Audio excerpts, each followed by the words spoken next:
Revenim în studioul Fapte în Balanță, unde avem ca invitați pe domnul Franz Floyd, directorul Centrului Sfântul Dimitrie Basarabov din Cluj, doamna Claudia Varga, de adicții la același centru, și domnul Richard de Region, consilier de egal tot la Dimitrie Basarabov din Cluj. Înainte de pauza de publicitate, domnul Floyd ne povestea cum s-a ajuns la crearea Alcoolicilor Anonimi și la programul Minnesota, care este cel mai bun program adresat alcoolicilor din lume.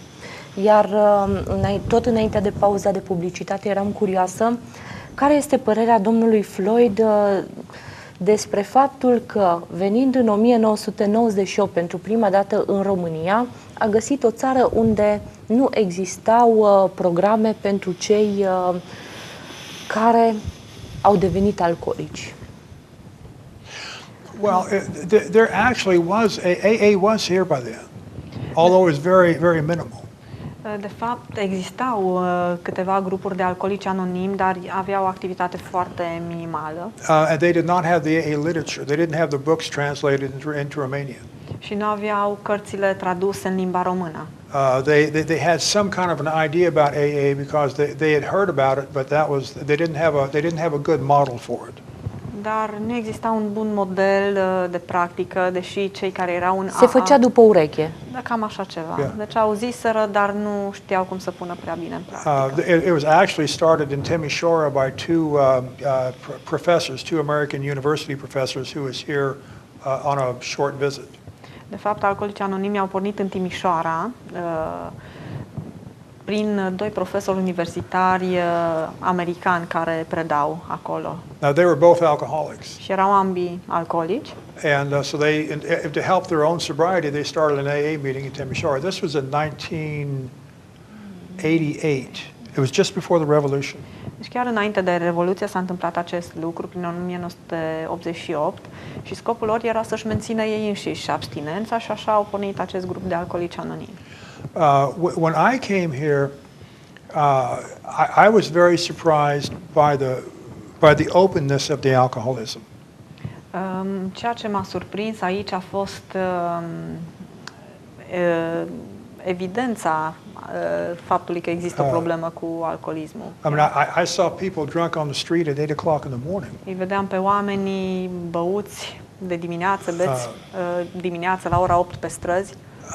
I saw people drunk in the afternoon, you know, in residential neighborhoods. Am văzut oameni beți la timpul amiezei prin cartiere. And I actually think that the openness of the alcoholism was worse then than it is today. Și văd că evidența aceasta a alcoolismului era atunci parcă mai gravă decât este astăzi.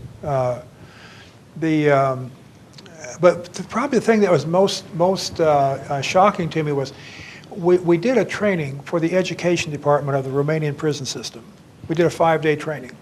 Ceea ce a fost mai șocant pentru mine a fost că la acel curs care l-am făcut pentru departamentul educațional al penitenciarelor. This was down in Constanța.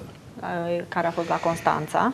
And these were people who were psychologists. They were professional people in the prison system who should know about alcoholism because there's such a strong relationship between people being in prison and alcohol abuse problems. Deci m-a șocat că acești oameni profesioniști, psihologi, asistenți sociali, sociologi, care trebuiau să știe multe lucruri despre alcoolism și să înțeleagă legătura dintre consumul de alcool și alcoolism și recidivă, practic nu știau foarte multe. Nu, pentru că până atunci trăisem într-o societate perfectă socialistă și nu exista această problemă. Da, era. Yeah, because until then we were living in a society, right, exactly, perfect society who would not admit having a at this time there were no graduates in psychology from Balanta, who were graduating with clinical psychology degrees. Pe vremea aceea nici măcar nu erau absolvenți de psihologie ai Universității Babeș-Bolyai pe psihologie clinică. They were because there were no psychological problems. Pentru că nu existau probleme psihologice. Nu, era vorba de omul nou socialist care era perfect. Asta este. Da. And they were still beginning to develop. They were still designing the programs and trying to start the programs. And it was so I thought, well, the people who are supposed to know, they don't know, And so I decided, well, I'll come back for a year. And while I was in Cluj, I should back up a little bit. While I was in Cluj, I talked to graduating medical students. I talked to several priests. I talked to psychologists. I talked to people from the prisons. I talked to a lot of different people. And they were all very open-minded. They were very willing to learn. We did some trainings in Cluj, some workshops in Cluj. And so I thought, well, I'll just come back for a year and just model a counseling program, an outpatient counseling program. Și asta m-a surprins că nu existau niciun fel de pregătire pentru acești profesioniști care păreau deschiși. M-am întâlnit cu studenți la medicină, cu studenți la psihologie, cu alți profesioniști care au fost foarte deschiși și foarte dispuși să învețe. Și așa m-am gândit, hai să mă întorc pentru încă un an de zile, să fac niște cursuri, niște traininguri pentru acești oameni. And I came back I was going to stay for 1 year. M-am întors zicând că voi sta un an de zile. And so then it stretched to 2 years. Și s-a întins după aceea pe 2 ani. And then after 4 years I got married over here to a Romanian. Și după 4 ani de zile m-am însurat cu o româncă. Și domnul Floyd a făcut o altă dependența de România. So you have another addiction of Romania. There may be some truth to that. Probabil că e adevărat. But it's not a harmful addiction. Numai că nu este o dependență dăunătoare. And it's a lot of fun. Și mă simt foarte bine. În acea perioadă ați pus bazele centrului Sfântul Dimitrie Basarabov din Cluj. During that time you started St. Dimitrie Basarabov. Yeah. Ați avut susținere doar la nivel academic sau s-a implicat și administrația locală? Did you have support only from the academical or also the local administration got involved? Right after I came, I came back in 2000, and right after I came back, I met a doctor from the psychiatric hospital, and I started doing therapy groups with this doctor with alcoholics right away, within 2 weeks. Când m-am reîntors în anul 2000, am găsit înțelegere din partea unui medic psihiatru de la clinica de psihiatrie și am început imediat să fac grupuri de terapie cu alcoolicii acolo. We were invited to start a program at the long-term care pulmonary hospital in Sevedisla. So we're still going to Sevedisla. Și apoi am fost invitat să mergem la sanatoriu de pneumofiziologie, Sevedisla, și încă continuăm să mergem și acolo, avem un program și acolo. We actually still have a good relationship with the doctors at the psychiatric hospital in Cluj. We go up there 3 or 4 times a week and do little programs. Continuăm colaborarea noastră cu clinicile de psihiatrie unde facem vizite săptămânale de câteva ori pe săptămână, de fapt, grupuri de informare cu pacienții de acolo. The local clergy they've been very supportive of us from the very beginning. Biserica, reprezentanții bisericii au fost foarte receptivi de la început. The Metropolitan Bartholomew, he gave me his blessing to start a program 2 days after I arrived. Arhiepiscopul Bartolomeu Anania, care era atunci, i-a dat binecuvântarea a doua zi cum a sosit aici să înceapă munca sa. One of the first men who got sober in our counseling program was a Greco-Catholic. Unul dintre primii oameni care au ajuns la abstinență prin programul nostru era greco-catolic. And it so happened that he was a close friend of the priest who was the head of the social work department of the Greco-Catholic diocese in Cluj. And so we started an AA group in the Greco-Catholic Church immediately within about 4 months after I arrived. Și această persoană se cunoștea foarte bine cu inspectorul social al diocezei greco-catolice din Cluj. Și așa s-a întâmplat ca la 4 luni după ce a sosit în România, această persoană să înceapă un grup de alcoolici anonimi la greco-catolici.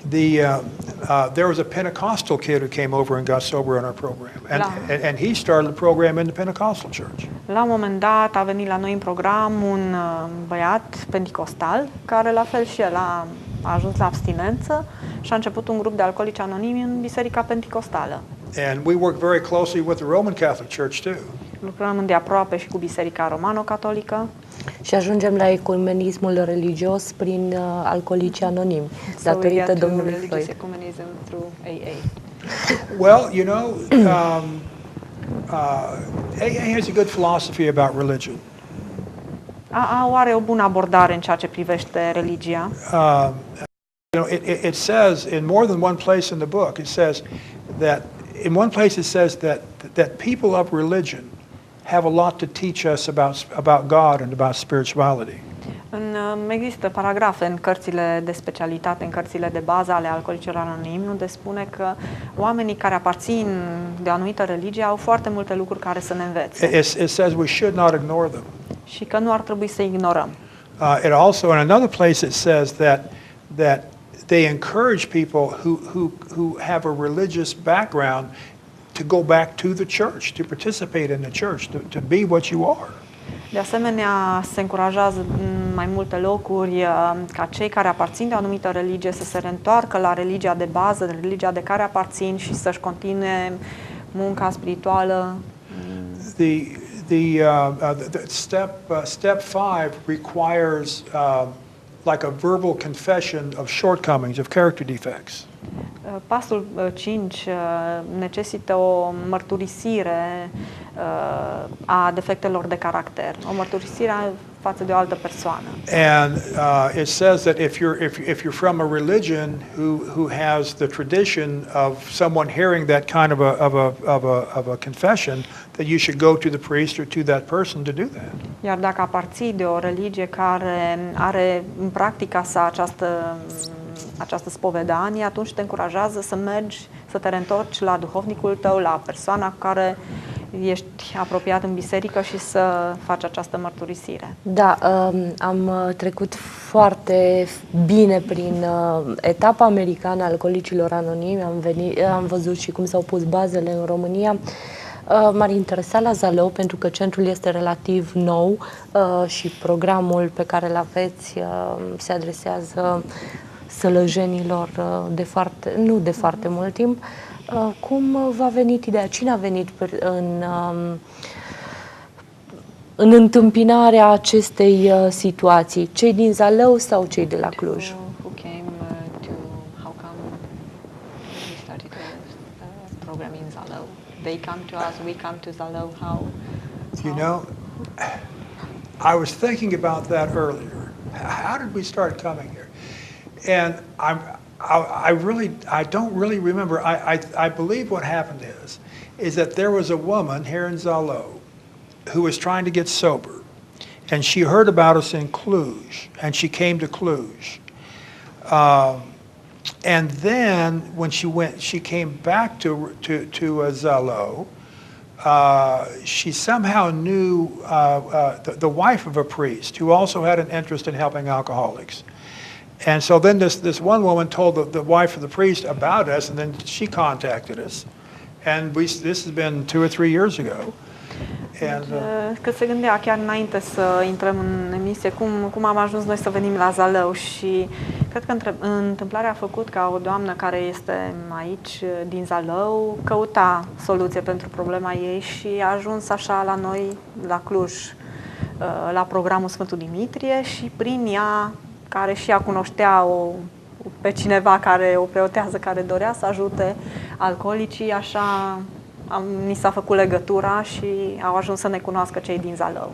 That's the way I remember it. Cam așa ține el minte. Ce așteptări aveți de la centrul din Zalău? Sunt la început. Expectations do we have from Zalău Center? We are in the beginning. What expectations? What I have? Yeah. Oh, I think they're doing really well. Eu cred că se descurcă foarte bine. The training course we had today, there were probably 15, 20 people there, between 15 and 20, and they were very professional. They were very interested. They were very open. The program itself hosted everything very well. The staff that's in the program, I see them as being very, very eager to understand what we're doing and how we're doing things. I've seen some of the materials that they published, and it's very good. So they're on a good beginning. Deci sunt pe drumul cel bun, au început lucrurile cum trebuie. La cursul de astăzi au participat peste 15 profesioniști, foarte interesați, foarte motivați. Echipa centrului este foarte motivată și dornică să învețe. Am văzut materialele care le-au publicat și sunt foarte, foarte bune. Da, din ceea ce ne spunea domnul Floyd, în Statele Unite, până la urmă este vorba de bani. Dacă o treabă merge bine, dacă o treabă merge bine, se generalizează, pentru că cel care scoate din buzunar banii trebuie să fie sigur că are rezultate. La noi, din nefericire, asigurările nu cred că plătește astfel de programe.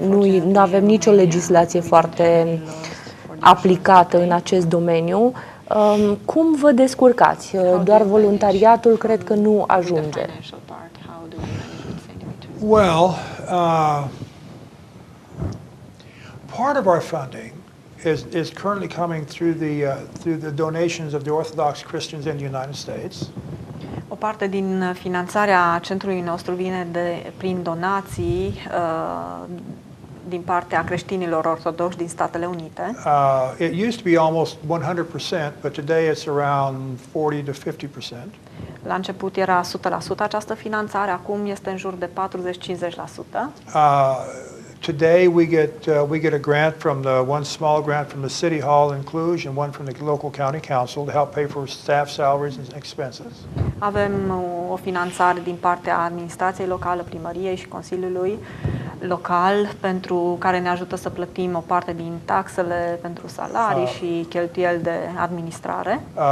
There are some Romanians who are beginning to help support the program.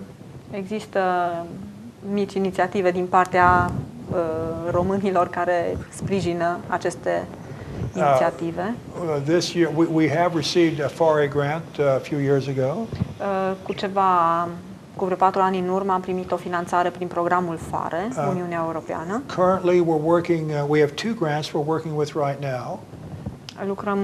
Avem în prezent 2 granturi, 2 finanțări. One is a small grant is through a university in England. Avem un grant cu o universitate din Marea Britanie. And then we have another grant through the Swiss embassy. Și un alt grant prin ambasada Elveției. And this grant helps us to begin to work in the private sector. Însă acceptați și donații. Asta este foarte important. Sigur. Îi mulțumim domnului Franz Floyd pentru că a fost alături de noi în această seară și pentru că ne-a explicat atât de bine cum s-a reușit implementarea acestor proiecte alcoolicilor anonimi la noi. Revenim în partea a doua tot pe tema alcoolicilor anonimi și îl mai așteptăm pe domnul Floyd și altă dată alături de noi. Revenim în partea a doua. Thank you.